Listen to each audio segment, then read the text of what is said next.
This is the Star News Brief. I'm Mark Gitau.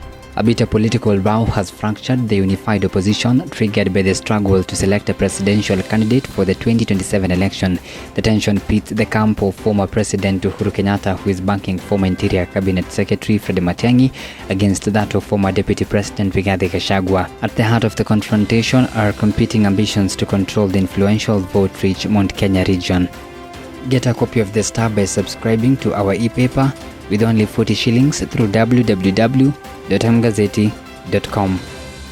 Rodovich Gikonyo from Kahiga village in Kandara sub-county, Murang'a County cannot express the grief that has engulfed his family.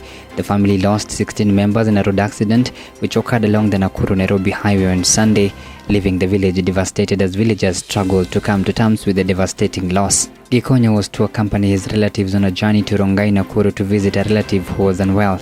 The family acquired a matatu for which each member was to contribute, but on Saturday, he received a phone call from his daughter who is in college that she needed some shopping. Gikonyo and his wife agreed to send her some money, and that made it impossible for them to travel to Nakuru.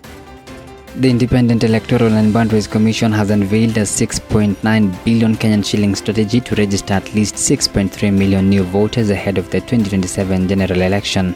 The commission will rely on constituency offices, huduma centers, ward-based drives, institutions of higher learning and diaspora registration to meet the ambitious target. According to the plan, the commission intends to conduct the exercise in 3 phases, with the first phase targeting 10% of the 6.3 million new voters.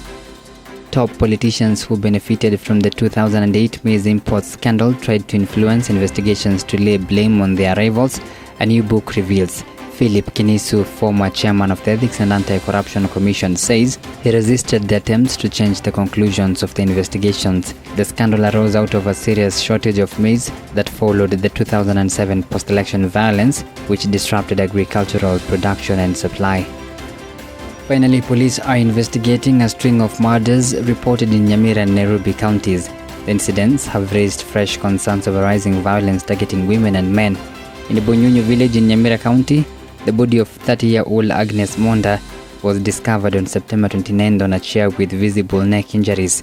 Relatives said she had been dead for hours before being found. Her husband later surrendered to Mokomoni police post, admitting they had quarreled before the fight turned fatal. In Nairobi's Buruburu estate, guards stumbled on the body of a man dumped near a school gate. He had severe head injuries and appeared to have been attacked in a violent robbery.